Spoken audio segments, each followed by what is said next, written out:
sejam bem-vindos à nossa quinta aula dessa semana. O tema é Lei 8.112 de 1990. Hoje nós vamos ver o finalzinho da Lei 8.112.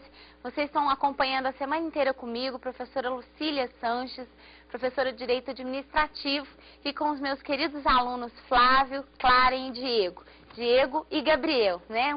2 dias foram Gabriel, 3 dias Diego. Sejam bem-vindos, mandem dúvidas para o programa saberdireito@stf.jus.br, informem qual é o tema, qual é o professor, para que a gente possa, de uma forma bem rápida e efetiva, responder a vocês. Nosso tema de hoje, portanto, é o final da Lei 8.112, é o regime disciplinar e o processo administrativo do servidor federal.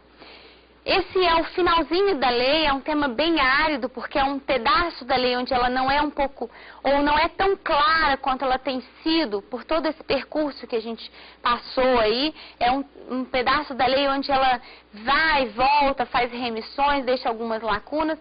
Então, é um tema bastante importante. Como eu disse a vocês, ela é uma lei que segue uma sequência bem razoável. Ela fala como a gente entra, quais são os provimentos, as vacâncias, os direitos que a gente tem ali, algumas licenças, afastamentos que nós vimos na última aula, na aula de ontem, como que eu peço, portanto, o direito de petição. E agora, na parte derradeira dela, ela fala a respeito das penalidades aplicadas ao servidor, do processo para que a gente possa aplicar essas penalidades ao servidor.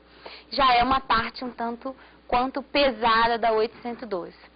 Primeira coisa que a gente tem em mente são as possíveis penalidades aplicadas ao servidor. A gente tem o artigo 116, melhor dizendo, 117, que falam quais são os direitos do servidor, quais são os deveres do servidor. Se o servidor não fizer os seus deveres e se o servidor quiser reclamar algum direito e ele se exceder, ele pode sofrer alguma penalidade. Quais são essas possíveis penalidades aplicadas ao servidor?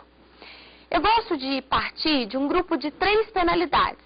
São mais as penalidades aplicadas ao servidor.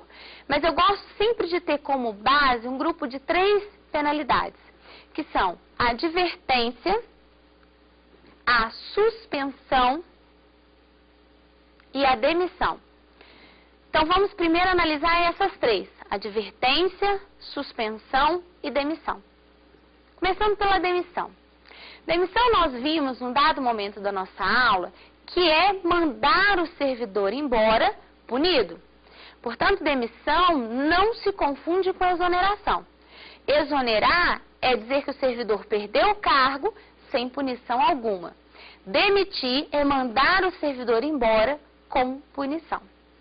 E aí, quando a gente pensa nessa possibilidade, a gente logo faz o seguinte raciocínio. Será que eu, servidor, se me associar a um outro colega que já foi servidor, mas está aposentado, e for descoberto, serei demitido? Sendo eu demitido, será que o meu colega que está aposentado sofrerá alguma sanção?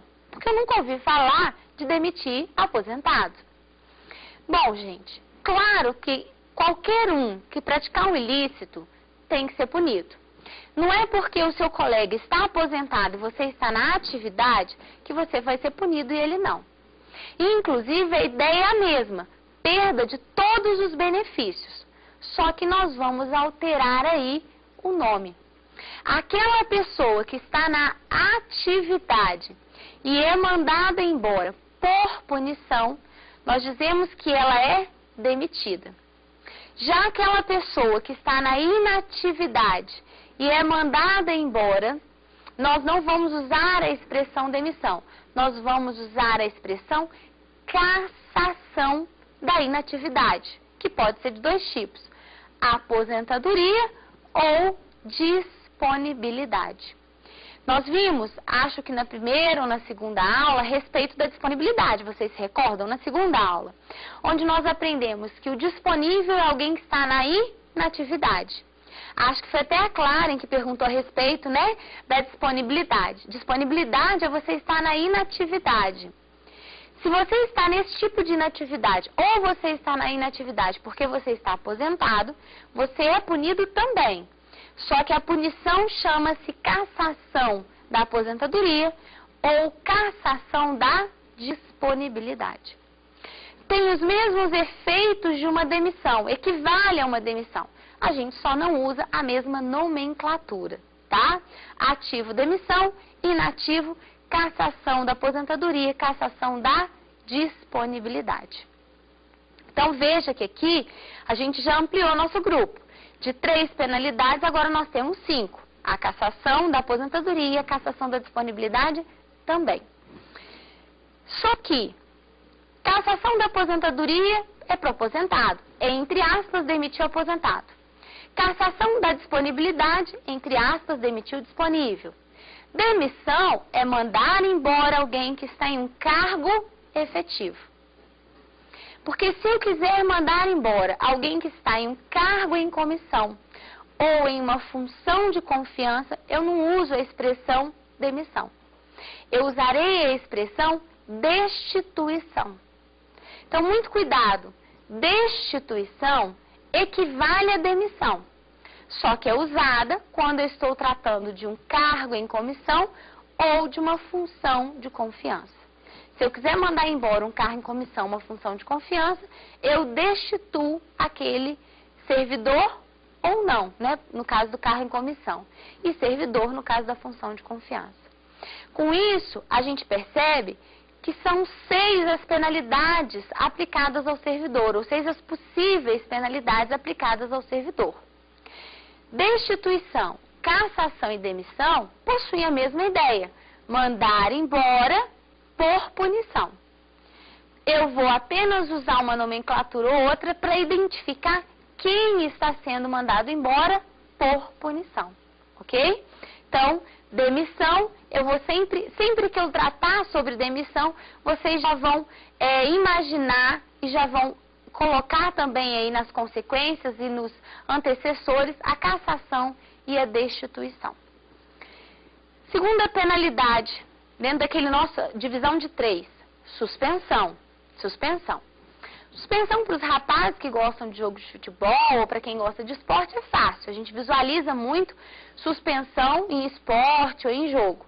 O atleta ele fica suspenso por um tempo, depois ele volta, né? Assim que funciona. Ele estava jogando, fez alguma coisa de errado, ficou suspenso, depois ele voltou. Ele só voltou porque ele era titular. Se ele não fosse titular, se ele estivesse na reserva, ele não ia voltar, ele ficava fora. É a mesma coisa aqui em relação ao servidor.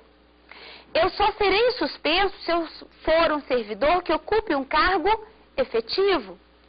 Servidor que ocupa cargo efetivo e faz alguma coisa de errado, é suspenso. Se eu sou alguém que está ocupando cargo em comissão ou função de confiança, eu não vou ser suspenso e depois vou voltar. Porque cargo em comissão e função de confiança não me dão a possibilidade da estabilidade. Eu não tenho direito àquele cargo nem àquela função. Portanto, não tem lógica eu ficar suspenso e depois voltar. Nessas circunstâncias, eu apenas vou embora. Eu não fico suspenso e volto. Por isso que, quando eu estou em um cargo em comissão ou numa função de confiança, eu não uso a expressão suspenso, eu não aplico a essa pessoa a suspensão. Eu aplico imediatamente a destituição. Ou seja, eu simplesmente mando embora. Essa pessoa não tem a possibilidade de ir e voltar. Simplesmente mando embora. Tá? Novamente, nas circunstâncias em que é aplicado suspensão para um servidor efetivo, será aplicada a destituição para um servidor que está no cargo em comissão e em uma função de confiança. Nessas circunstâncias. Por quanto tempo, Lucília, se eu for efetivo, eu posso ficar suspenso? Até 90 dias. Você pode ficar suspenso por até 90 dias. Bom, entendi. E eu achei muito interessante. Então, eu acho que eu vou fazer alguma coisa de errado e ficar 90 dias fora, né, descansando, que vai ser ótimo. não é bom, porque você fica sem remuneração. Então, cuidado, o período que você fica suspenso é um período que você não recebe remuneração nenhuma. Então, não queira você praticar alguma coisa errada, pensando, eu vou tirar 90 dias de férias porque eu vou ser suspenso. Não vale a pena, tá? Você não recebe remuneração no período da suspensão. Então não quero mais, é ruim. Que bom que você não quer mais, é ruim. E é tão ruim, às vezes, que acaba sendo ruim também para o particular. Imagine um local onde eu tenho, por exemplo, um funcionamento de um TRE que só tem um servidor. Uma cidade pequena onde só tem um servidor. Ano de eleição. Se eu suspender por 90 dias esse único servidor do TRE ali, ninguém vai conseguir tirar título de eleitor, regulamentar, fazer nada em relação à justiça eleitoral ali.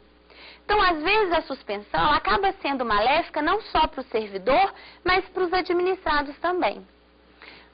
Qual a solução que a Lei 8.112 encontrou numa situação dessa? Converter a suspensão em multa. Pega-se os dias aplicados de suspensão àquele servidor, converte-se esses dias em multa. O que significa dizer? Ele vai trabalhar aqueles dias, porém ele só vai receber a metade. Por exemplo, você, servidor, fez algo de errado. Foi aplicado a você 10 dias de suspensão. Mas você é o único, ou por qualquer outro motivo, a administração não quer que você fique fora. Porque isso é a critério da administração, uma discricionariedade dela. Não é você, servidor, solicitando essa conversão. Então, ela entende que não é conveniente, não é oportuno lhe suspender. Portanto, ela converte esses 10 dias de suspensão em multa. O que significa dizer que você vai trabalhar 10 dias e só vai receber o equivalente a 5 dias. Trabalha 10 e recebe o equivalente a 5 dias. Tá? Isso para não prejudicar, normalmente é para não prejudicar os administrados de modo geral. Mas perceba que multa não é uma penalidade autônoma.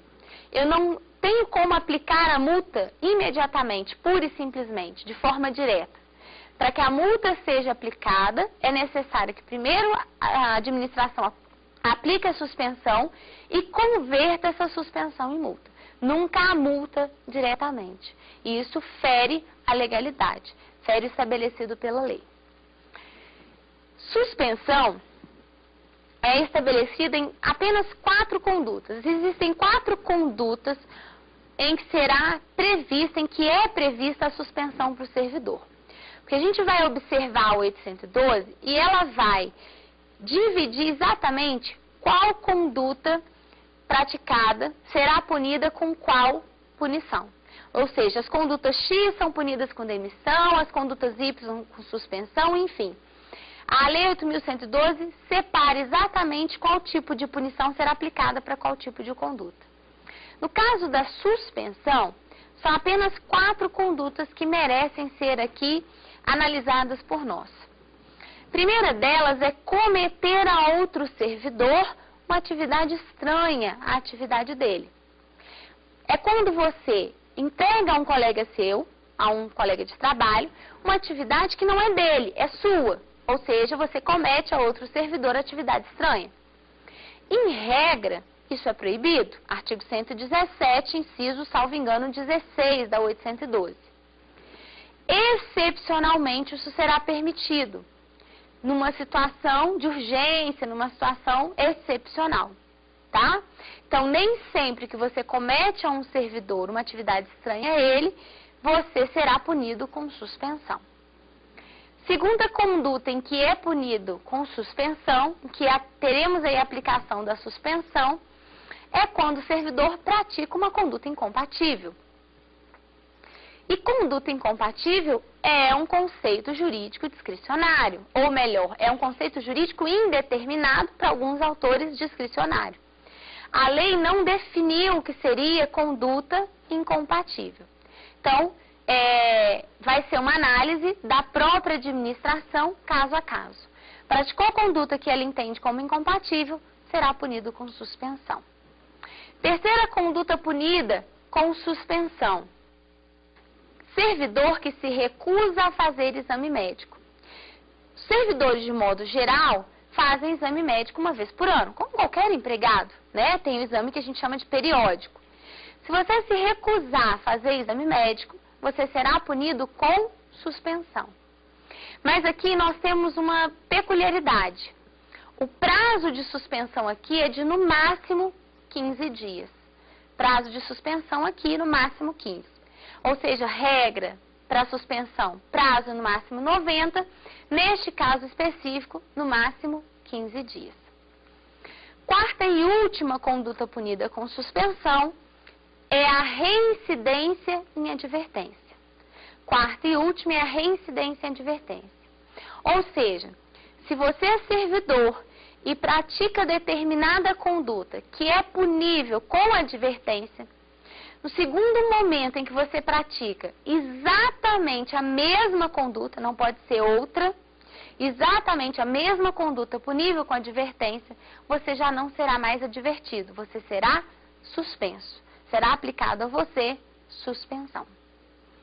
E aí, nesse momento, a gente começa a pensar, bom, significa que se hoje eu praticar a conduta 1, punida com advertência, e daqui a 10, 20, 30 anos eu praticar essa mesma conduta 1, punida com advertência, eu serei suspenso, eu não serei advertido?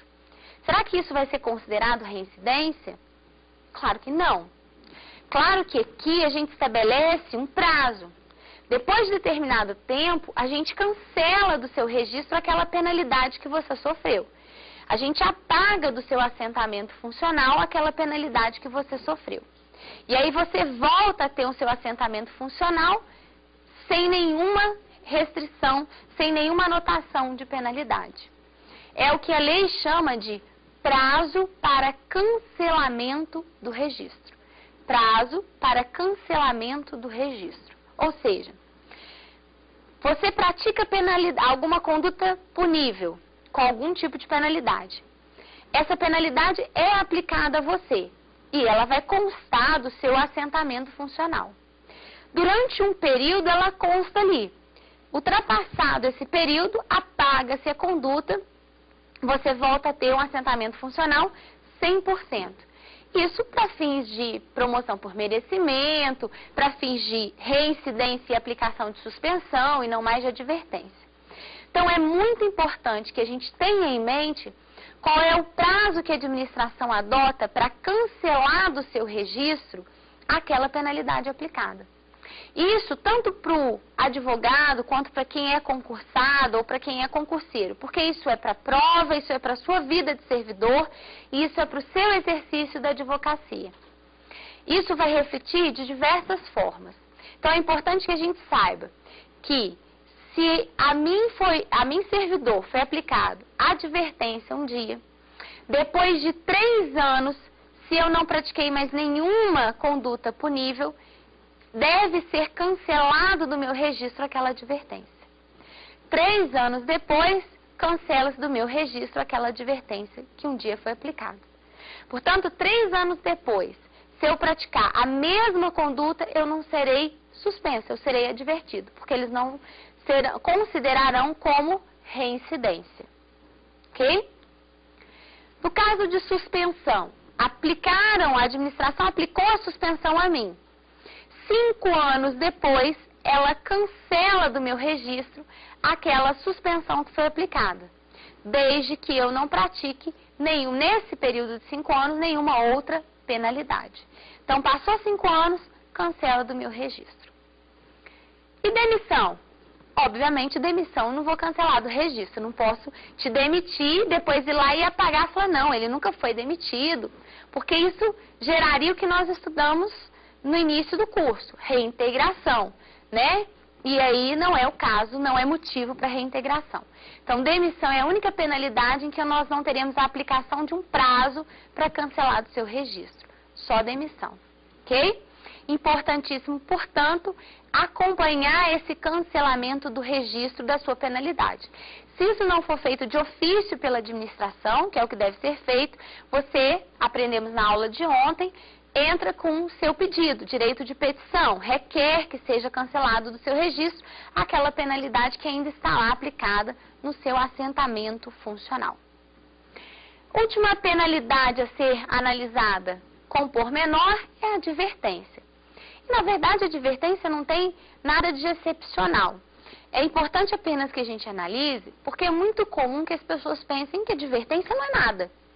Ah, advertência é chegar e falar, olha, não faz isso não. Pode até ser, mas apesar de ser um aviso para que você não repita determinada conduta, é uma penalidade. Então é preciso que a gente tenha em mente que não pode ser aplicado a você a advertência sem o devido processo legal. Porque às vezes no dia a dia da administração, o seu superior que vai aplicar a penalidade pode erroneamente achar que basta que ele chegue e fale, ó, não faça isso, inclusive anotei aqui que você foi advertido. Isso não pode. Se a advertência é penalidade, deve ser precedida do devido processo legal. E a lei tinha tanta preocupação que você entendesse que a advertência é uma penalidade, com todas as consequências que isso pode gerar, que ela colocou de forma expressa que a advertência deve ser aplicada por escrito. Isso porque ninguém teria dúvida que a suspensão seria escrita e que a demissão seria escrita. Mas poderia pairar dúvidas a respeito da obrigatoriedade ou não de escrever, de anotar a advertência que foi aplicada a você. Para não gerar dúvidas, a Lei 8.112 foi expressa ao determinar que a advertência ela deve ser aplicada de forma escrita. De forma escrita.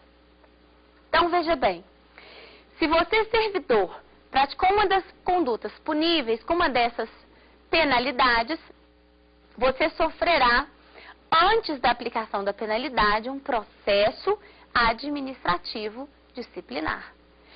Porque nós sabemos que o servidor, como qualquer outra pessoa, ele é submetido à responsabilidade civil, é submetido à responsabilidade penal, mas é também submetido à responsabilidade administrativa.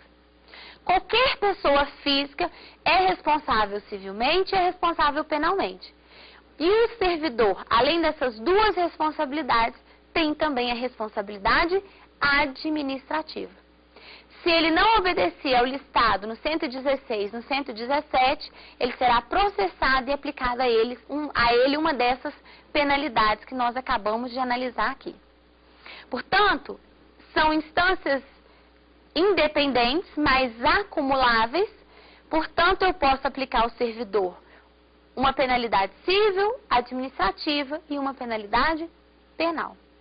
Respeito dessa responsabilidade que o servidor tem, que pode estar na esfera civil, na esfera penal, na esfera administrativa, é interessante que a gente saiba que se o servidor falece, a Constituição já falou, e a Lei 8.112 repete, o seu sucessor será responsabilizado até o limite do seu patrimônio transferido. Então, em relação à responsabilidade civil, que é a responsabilidade financeira, o sucessor vai responder até o limite do patrimônio transferido. De extrema importância também a respeito disso é a gente saber que são independentes, podem ser acumuladas e, inclusive, podem estar vinculadas. Ou seja, o fato de eu cometer um ilícito civil não necessariamente significa que eu cometi um ilícito administrativo, nem cometi um ilícito penal. O fato de eu cometer um ilícito penal não significa que eu cometi um civil, nem um administrativo, e assim sucessivamente. Ou seja, se eu estou devendo a alguém, não significa que administrativamente eu tenha cometido um ilícito. Eu vou ser punida civilmente, devolução do valor. Não significa que aquilo é um crime ou uma contravenção. Então, eu vou ser punida civilmente. A princípio, não serei administrativa nem penalmente. Se eu joguei no bicho, contravenção, eu vou ser punida na esfera penal. Não significa que eu serei necessariamente punida na esfera administrativa, nem na esfera civil. E se eu, dentro da administração, pratiquei alguma conduta ilícita administrativamente, exemplo, Conduta incompatível, que a gente analisou, punida com suspensão. Não significa que eu serei punida penalmente, muito menos civilmente. São 3 esferas independentes. Mas é perfeitamente possível que com uma conduta eu consiga atingir as 3 esferas. Perfeitamente possível que com uma conduta eu seja responsabilizada e punida nas 3 esferas. Exemplo, eu, servidora da Previdência, resolvo roubar a Previdência. Temos aqui um colega da Previdência. Resolvo roubar a Previdência. E aí eu roubo, pego o dinheiro da Previdência. Se eu, servidor, roubei, eu vou ser punida pelo crime de roubo. Como servidor, eu não poderia ter feito isso, é um ilícito administrativo. E como pessoa, retirada de dinheiro, devolução de dinheiro, responsabilidade civil. Ou seja, você seria punido nas 3 esferas: civil, penal e administrativa. Então, embora elas sejam independentes, é perfeitamente possível a acumulação de penalidades. E é possível, em 2 situações muito específicas, inclusive a vinculação em relação às penalidades. Como assim, professora? É possível que, dependendo do que ficou decidido na esfera penal, necessariamente nós tenhamos a mesma solução na esfera civil e na esfera administrativa. Ou seja, é possível que o que foi decidido na esfera penal vincule a decisão civil e a decisão administrativa. E a Lei 8.112 lista 2 circunstâncias, que são as seguintes: absolvição por negativa de autoria e absolvição por inexistência do fato, tá? Absolvição por negativa de autoria e absolvição por inexistência do fato. Se você, servidor, foi absolvido porque eles estão afirmando na esfera penal que não foi você o autor, apesar do fato ter acontecido, necessariamente você vai ser absolvido na esfera administrativa e na esfera civil. Eu não posso dizer que eu tenho certeza que você não foi o autor daquele roubo ao INSS e a administração falar para você assim: ah, mas eu não importo não, devolve o dinheiro e aí tá tudo bem. Como eu vou devolver o dinheiro se não fui eu o autor do roubo? Não é verdade? Ou então, olha, está demitido e, não, melhor vamos demitir. Não existe. Se o penal diz que tem certeza que não foi você o autor, não pode você ser responsabilizado perante a administração, nem perante o juízo civil. Da mesma maneira, se o penal decidir que sequer houve o fato, aqui já nem estou discutindo quem foi o autor, estou afirmando, olha, não houve o fato. A gente achou que aconteceu um roubo à Previdência, mas na verdade não aconteceu. A gente foi observar, estava tudo ali na conta. Digitamos errado no computador para visualizar o saldo lá de determinada conta da Previdência. Se não houve roubo, como é que eu vou punir você, servidor, por algo que não aconteceu? Ah, não, vou demitir na dúvida, mesmo não tendo roubo? Impossível, tá?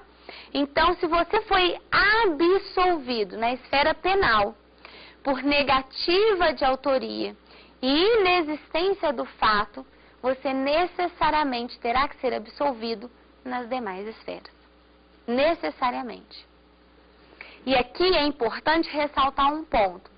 É muito comum, principalmente para quem está fazendo concurso, que às vezes uma banca de prova e no dia a dia também dos processos administrativos e judiciais, você se depare com a seguinte circunstância: uma péssima redação na decisão daquele processo. E aí você vai olhar o processo penal e lá está escrito assim: fulano de tal foi absolvido por falta de provas da existência do fato. Ou então, você vai analisar o processo e lá está escrito: fulano de tal foi absolvido por falta de provas da autoria. E é muito comum o advogado ou o próprio servidor falar assim: e aí, eu vou ser absolvido? nas outras esferas? Será que sim? Pois é, não vai, porque uma coisa é eu falar que você não é o autor. Estou dando certeza. Você foi absolvido porque você não é o autor. Ou você foi absolvido porque o fato sequer existiu. Outra coisa é eu afirmar, olha, você foi absolvido porque eu não sei quem foi o autor. Ou porque eu não sei se o fato existiu ou não. Gente, falta de provas não absolve ninguém em outras esferas. Se você foi absolvido por falta de provas na esfera penal, você pode ser muito bem punido na esfera administrativa ou na esfera civil. Não há vinculação quando a absolvição é por falta de provas. Então, não se deixem levar quando vocês pegam a sentença penal e lá está escrito falta de provas da autoria, falta de provas do fato. Venhamos e convenhamos, eu preciso provar duas coisas quando alguém está sendo processado. Primeiro, que o fato existiu, e depois, quem foi o autor. Portanto, se faltou provas, só pode ter faltado provas do fato ou da autoria. E faltar provas não é ter certeza de nada. Então, faltou provas para a esfera penal, pode não ter faltado para a esfera administrativa. Muito cuidado com isso, porque neste caso não haverá vinculação, tá? Neste caso não haverá vinculação. E já que nós estamos falando da esfera administrativa, e esse é o tema, o processo administrativo dentro da Lei 8.112/90, vamos fazer um apanhado das espécies de processo administrativo da Lei 8.112/90 e aprender como é que a gente vai analisar esse tipo de processo, quando será, como será todo o procedimento de punição do servidor administrativamente. Primeiro, é necessário que a gente entenda o seguinte: se o servidor está sendo processado, ele não pode pedir exoneração, nem pode pedir aposentadoria. Isso acho que é um pouco fácil da gente entender por quê. Eu estou sendo processado, peço exoneração, vai ser muito mais difícil depois, no caso de uma punição, converter a exoneração em demissão, do que eu já imediatamente demitir. Se eu estou sendo processado, peço aposentadoria, muito mais difícil será eu converter a aposentadoria em cassação da aposentadoria do que propriamente demitir. Então, aquele servidor que está sendo processado não pode aposentar e não pode ser exonerado. Premissa: qualquer caso de processo. Partindo dessa premissa, outra premissa antes de analisar os tipos processuais: afastamento preventivo. Perfeitamente possível na esfera administrativa que exista o afastamento preventivo do servidor. Ou seja, se a administração entender que, por exemplo, aquele servidor está atrapalhando o processo, que aquele servidor ser processado e continuar trabalhando enquanto ele está sendo processado vai ser prejudicial para aquele processo, ela pode afastá-lo preventivamente. O importante aqui é que a gente observe o seguinte: afastamento preventivo não é uma punição. Se o afastamento preventivo não é uma punição, eu não posso retirar daquele servidor a sua remuneração. Concorda? Né? Por mais estranho que isso possa parecer aos olhos de um leigo, eu não posso retirar do servidor afastado determinada punição. Então, embora ele esteja afastado, ele não esteja trabalhando, ele está recebendo, e recebendo integral. Cuidado para não confundir essa circunstância com a disponibilidade, porque na disponibilidade ele recebe proporcional. No afastamento preventivo ele recebe integral. E o prazo máximo que o servidor pode ficar afastado preventivamente é por 60 dias, podendo ser prorrogado por mais 60. Então, o afastamento preventivo pode durar 60 dias com uma prorrogação de mais 60. 60 com prorrogação de 60. Visto isso, é importante que a gente saiba que na Lei 8.112 existem 3 tipos de processo, 3 procedimentos para punir o servidor. Procedimento que é chamado de sindicância, o segundo procedimento que é chamado de processo administrativo disciplinar sumário, vamos abreviar, PAD sumário, e o terceiro que é chamado de processo administrativo disciplinar comum, apelido da doutrina, nós professores, PAD comum ou PAD ordinário. Começar da sindicância. Sindicância é muito complicada na lei, porque se você ler a lei, você vai observar que a lei diz que quando a administração não souber se o fato aconteceu ou quem foi o autor, ela vai investigar. Que essa investigação vai receber o nome de sindicância. E que, por óbvio, como qualquer outra investigação, várias podem ser as conclusões. Primeira, não houve fato, consequentemente não tem autor, não há nada. Arquiva-se. Segunda, houve sim, só que o fato ocorrido é um ilícito penal. Portanto, devemos enviar ao promotor e ele decide se ele vai denunciar ou não. Por fim, terceira conclusão. Houve, é um ilícito administrativo, vamos processar e punir. Porque nós vimos que não existe processo, ou melhor, punição sem processo. E aí é que está o problema. A lei diz que no caso de punição por advertência ou suspensão por menos de 30 dias, a punição aplicada, ou melhor, o processo para que a gente aplique essas punições é o chamado sindicância. Então, a lei utiliza do mesmo nome para 2 circunstâncias diferentes: investigação e processo. O nome sindicância é usado tanto quando a administração quer fazer referência à investigação prévia ao processo, não obrigatória, porque se eu já sei quem é o autor, se eu já sei o fato, eu não vou investigar nada, eu já sei.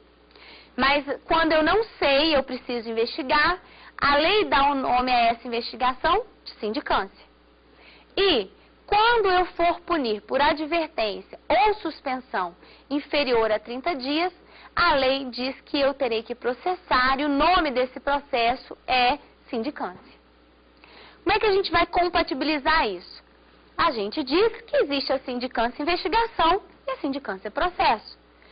Que se eu investigo e percebo que a punição ali é advertência, eu converto essa sindicância em investigação em processo. O procedimento segue, só que a partir daquele momento, agora com as características de um processo: contraditório, ampla defesa, devido ao processo legal. Mas, se eu chego à conclusão que aconteceu um ilícito administrativo, que eu devo aplicar a sanção, porém não é advertência e não é suspensão por menos de 30 dias, nós vamos encaminhar aquela investigação ao processo, que será ou processo sumário ou processo comum. Entenderam? Nós temos aqui uma investigação que não é fundamental. Sim, ela acontece quando eu não sei, eu preciso investigar. Se nós já sabemos, não é necessário. E temos a possibilidade de absorver tudo que foi concluído naquela investigação e enviar para um processo que pode ser o processo sumário ou o processo comum. Processo sumário e processo comum. Quando será um, quando será outro e a diferença entre eles. Eu determino que será o processo sumário não pela penalidade aplicada, e sim pela conduta praticada. O processo será sumário quando a conduta praticada pelo servidor for inassiduidade habitual,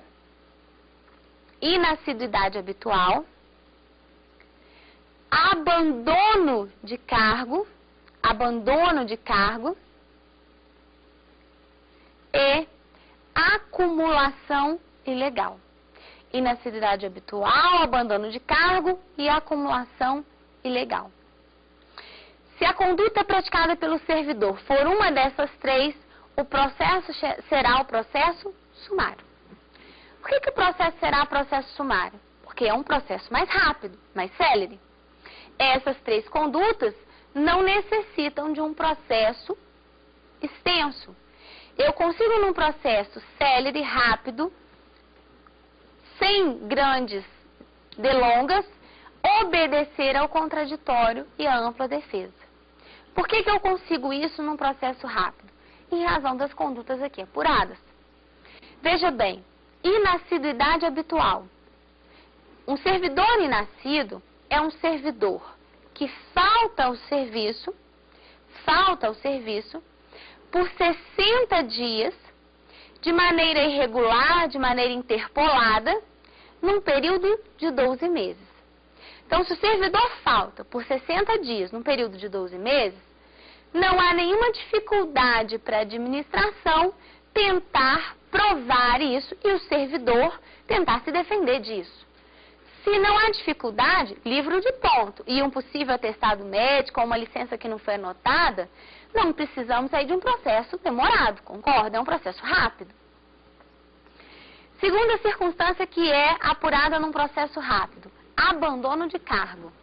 Abandono de cargo também é fácil da gente provar e da gente se defender. Quando que nós consideramos que o servidor abandonou o cargo? Quando ele falta mais de 30 dias consecutivos e de maneira intencional. Falta mais de 30 dias consecutivos de maneira intencional. Provar que ele faltou mais de 30 dias não é difícil. Mesma maneira, livro de ponto. O que poderia gerar dificuldade aí é a intenção. Como é que eu vou provar que aquele servidor tinha intenção de abandonar ou não o cargo? A princípio, pode parecer difícil, mas quem está habituado com os processos administrativos consegue verificar que é fácil. Você vai dizer, olha, ele errou nas contas de umas férias que ele tinha, na licença que ele pediu, ele achava que ele ainda estava de licença e ele não estava, tanto é que ele se apresentou, não foi má fé. Ou então, não, ele sumiu, não apareceu nunca mais, tem mais de 30 dias que ele sumiu. Claro que aí ele abandonou o cargo. Então, na prática, não é difícil você caracterizar o abandono de cargo. Portanto, embora obedecendo ao contraditório e ampla defesa, é totalmente dispensável um processo mais demorado. O processo pode ser simples, pode ser célere. E a acumulação ilegal? Por que a acumulação ilegal é analisada também em um processo célere? Sempre que eu converso sobre isso, as pessoas partem do mesmo pressuposto. Eu sei por que a acumulação ilegal pode ser analisada num processo célere. Porque eu tinha a obrigação de saber quando eu podia ou não acumular cargos. Logo, eu estou fazendo errado, eu estou de má fé acumulando esses cargos. Lê do engano. Não é essa circunstância que leva a acumulação ilegal a ser apurada num processo célere. A administração, quando ela descobre que você está acumulando ilegalmente cargos, ela parte do pressuposto de que você estava de boa fé. E ela lhe avisa, inclusive lhe concedendo 10 dias para que você peça a exoneração dos cargos que você não poderia estar acumulando.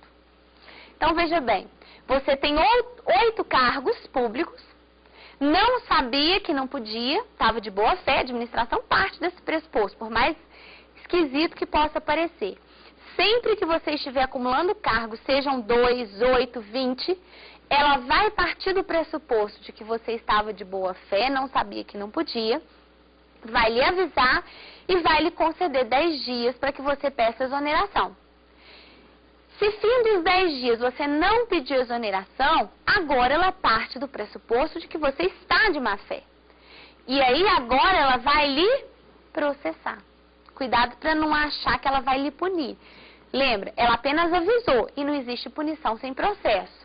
Então, 10 dias depois, por mais óbvio que seja, ela precisa do processo.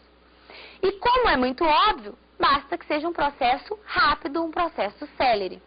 Portanto, neste caso, o processo também será um processo célere. Ou seja, conseguimos individualizar quando será o PAD sumário. Agora vamos observar quando será o PAD comum. E a gente pode determinar por exclusão. Se a sindicância eu determino quando você é punido por advertência ou suspensão com menos de 30 dias.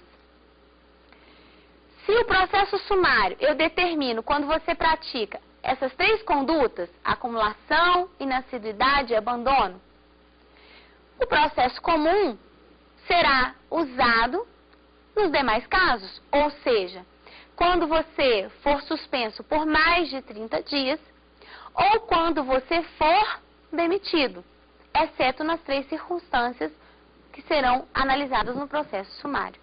Então, a utilização do processo ordinário é residual, é por exclusão. Demissão, que não os 3 casos do sumário, e suspensão por mais de 30 dias. Diferença entre os 3 processos. Primeira diferença é o prazo, né? Sindicância, o prazo é de 30, podendo ser prorrogado por 30. PAD sumário, o prazo é de 30, podendo ser prorrogado por 15, cuidado com isso. E o ordinário, o prazo é de 60, podendo ser prorrogado por 60 dias. Então, a primeira diferença é o prazo. Segunda diferença entre o sumário e o ordinário, que a sindicância, a lei não estabelece qual seria o procedimento da sindicância, ela é bem evasiva em relação ao processo de sindicância. Então, diferença entre o sumário e o ordinário. Os prazos das fases, por exemplo, no processo sumário você tem 5 dias para defesa e a administração 5 dias para julgar. No processo ordinário, você tem, em regra, 10 dias para se defender. Se houver mais de um acusado, 20 dias para se defender. E a administração, 20 dias para julgar. Lembrando que no processo ordinário, você pode prorrogar o prazo de defesa, mas você prorroga pelo dobro. E que no processo ordinário, se o servidor não apresentar defesa, será nomeado para ele um defensor dativo, que com base na súmula vinculante número 5, não precisa ser um advogado. Inclusive, a Lei 8.112 determina que deve ser um servidor estável, de hierarquia igual ou superior ao condenado, ou então de escolaridade igual ou superior ao condenado. Nós temos aí, portanto, algumas diferenças entre esses processos.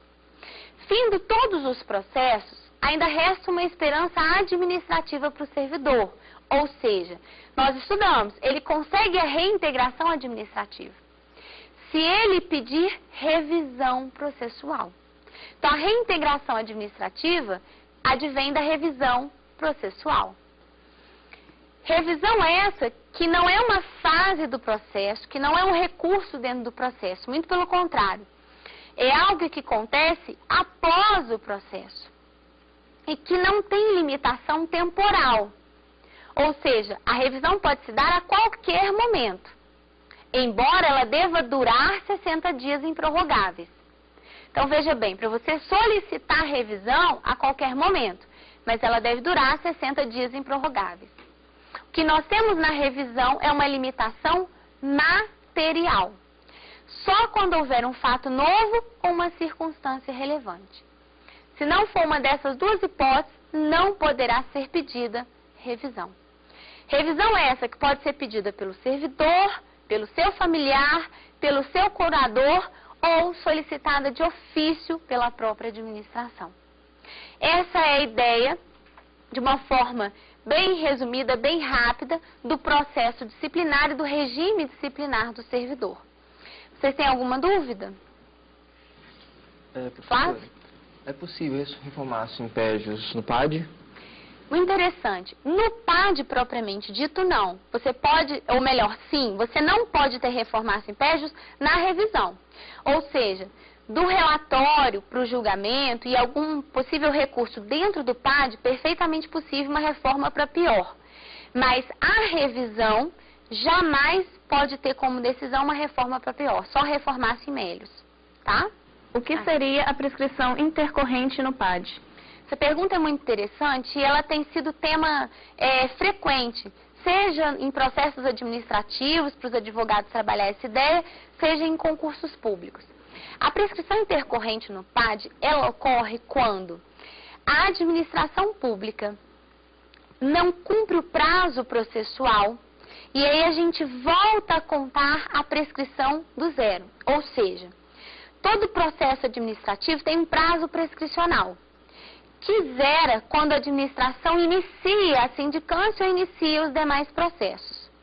Mas esse prazo volta a contar do zero quando, após o período processual, no caso, vamos colocar 60 dias, a administração não conclui o processo. Se nos 60 dias ela não concluir o processo, nós começamos novamente a contar a prescrição, e do zero. Aí isso é chamado de prescrição intercorrente. Tá? Mais algum? Não? Então, para a gente resumir a nossa quinta aula, nós percebemos que o servidor, como qualquer pessoa, é responsável civil e penalmente, mas por ser servidor, tem responsabilidade administrativa. Que essas responsabilidades são independentes, podendo ser acumuladas, que no caso de absolvição penal nós temos uma vinculação às outras esferas e que o processo administrativo pode levar a alguns tipos de punição, quais sejam advertência, suspensão, demissão, destituição e cassação da aposentadoria e da disponibilidade. Mas para que ele seja punido, é necessário um processo administrativo, que pode ser sindicância, PAD sumário e PAD ordinário.